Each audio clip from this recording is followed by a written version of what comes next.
बिस्मिल्लाहिर्रहमानिर्रहीम। नेक्स्ट जो है पाइथन वेरिएबल्स। वेरिएबल वेरिएबल दरअसल उस चीज़ को कहते हैं जिसकी वैल्यू चेंज होती है। फॉर एग्जांपल मैं कहता हूँ x इज इक्वल टू 2, दूसरे क्वेश्चन में मैं कहता हूँ x इज इक्वल टू 10। तो एक दफ़ा x इक्वल टू 2 आ गया, दूसरी दफ़ा x इक्वल टू 10 आ गया, तो इसकी वैल्यू जो चेंज हो रही है, तो इसी तरह से हम इसको वेरिएबल कहते हैं। और कांस्टेंट वो होता है जो कांस्टेंट होता है, यानी 2 टू 2 यहाँ पर भी 2 है, आपके साथ भी 2 2 की वैल्यू 2 होगी, हर जगह पर 2 2 है। तो जिसकी वैल्यू चेंज नहीं होती उसको हम कांस्टेंट कहते हैं, और जिस चीज़ की वैल्यू तब्दील होती है उसको हम वेरिएबल कहते हैं। तो पाइथन में variables, a variable name must start with a letter और द अंडरस्कोर कैरेक्टर। हमारे साथ पाइथन में वेरिएबल एक नाम से शुरू होगा या अंडरस्कोर से शुरू होगा या कोई कैरेक्टर से शुरू होगा। For example a b c, इसके अलावा न्यूमेरिकल वैल्यू से भी स्टार्ट हो सकता है, 0 1 2 3 4 5 6 a to z and 0 to 9। ये अंडरस्कोर से भी स्टार्ट हो सकता है। ये वेरिएबल, ये हम वेरिएबल के बारे में पढ़े कि वेरिएबल किस चीज़ से स्टार्ट हो सकता है। वेरिएबल हमारे साथ एक केस सेंसिटिव है। केस सेंसिटिव किस तरह से है? फॉर एग्जांपल यहाँ पर अगर हम देखें तो एज, फॉर एग्जांपल मैं लिखता हूँ AGE, ये 3 अल्फा बेट जो मैंने लिखे, ये स्मॉल में लिखे, स्मॉल अल्फाबेट में लिखे, तो मैं लिखता हूँ एज इक्वल टू 5। और नेक्स्ट इसकी अगली लाइन पर मैं लिखता हूँ एज, जिसका एक कैपिटल है, मैं लिखता हूँ एज, जिसका मतलब ये हुआ कि ये अलग एज है, बिकॉज ये केस सेंसिटिव है पाइथन। वेरिएबल इसमें इस तरह से होता है कि एज, जो एज है AGE जो स्मॉल है, इसका ये एज्यूम करता है कि ये एक अलग वर्ड है, एज ये एक अलग वर्ड है, और एज ये एक अलग वेरिएबल है। तो age equal to 1, age equal to 2 और वट एवर, तो जो भी हो, लेकिन इसका मतलब अलग होता है। जो स्मॉल अल्फ़ाबेट है वो अलग है, जिसका फर्स्ट लेटर जो कैपिटल है इसका मतलब अलग है, और जो सारे तीनों कैपिटल है इसका अलग मतलब होता है। यानी ये नहीं हो सकता कि इन सारों को पाइथन ये समझ जाए कि ये सारे एक है। ये सारे एक नहीं, हम जानते हैं कि एज का मतलब एज एज एज, लेकिन यहाँ पर एज कैपिटल एंड स्मॉल और सारे कैपिटल, ये दीज 3 आर डिफरेंट वेरिएबल्स। ये सारे 3 मुख्तलिफ वेरिएबल्स हैं।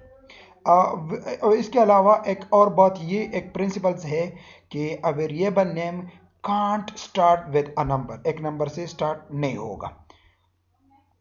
तो इसी तरह से आगे बढ़ते हैं। पाइथन वेरिएबल्स, फॉर एग्जांपल मैंने यहाँ पर लिखा x इज इक्वल टू 5, तो मैं प्रिंट करता हूँ x, तो मैं लिखूंगा x एंड शिफ्ट एंटर, तो ये मुझे वैल्यू देगा कि x इक्वल टू 5। या मैं लिखता हूँ y is equal to hello world and print y, या प्रिंट सिंपल y एंटर, तो ये प्रिंट करेगा हेलो वर्ल्ड। इसलिए कि हम x वेरिएबल को इक्वल कर रहे हैं किस चीज़ के? 5 के। हम y को इक्वल कर रहे हैं, यानी ये इसको हम इसमें वैल्यू पुट कर रहे हैं। वाई में वैल्यू किस चीज की वैल्यू पुट करें? हेलो वर्ड के। C equal to 54, D is equal to my name as Khan, and so many and so on. चलो प्रैक्टिकल की तरफ, प्रैक्टिकल इसको हम प्रैक्टिकल अप्लाई करते हैं। तो सबसे पहले मैंने इन 2 को कॉपी किया और जुपिटर नोटबुक पर लैंड करने के बाद यहाँ पर इसको कंट्रोल V पेस्ट किया, और यहाँ से मैंने एंटर दबा के इसको अलग किया। तो यहाँ पर हम देखते हैं कि हमें ये क्या, यहाँ पर तो ये कॉलन है, इसको टिक करते हैं। मैंने बैक स्पेस किया, शिफ्ट और कॉलन दबाया, इसकी एक कॉलन इससे हटाया, इसके बाद शिफ्ट एंटर। तो ये देखिए कि हमें syntax invalid non printable character, तो ये x is equal to non printable क्यों है? x इक्वल टू, हाँ यहाँ पर मैं इसको ये मुझे एरर यहाँ पर दिखाई दे रहा है। मैंने कोलोन लगाया और इसके बाद कंट्रोल, तो मैंने इसको, अब मुझे प्रिंट करना, मैंने बराबर किया x इक्वल, x को बराबर किया 5 के, जबकि y को बराबर किया हेलो वर्ड के। नाउ मुझे चाहिए x वैल्यू, यानी x की कीमत क्या है?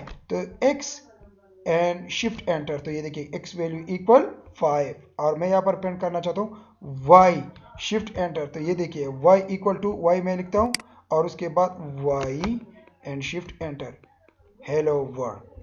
तो इसी तरह से अगर हम जो हमने यहाँ पर और क्या पढ़ा, जो हमने पढ़ा कि इसी तरह से अगर आप यहाँ पर हम लिखते हैं कि वेरिएबल को किस चीज़ के बराबर करते हैं, डी को बराबर किया मैंने किस चीज़ की, d equal to my name as Khan. तो ये भी एक वेरिएबल बन गया, लेकिन ये इसका जो इन्वर्टेड कामाज है ना, मैं इसको हटाता हूँ और shift enter, and then d shift enter my name as Khan.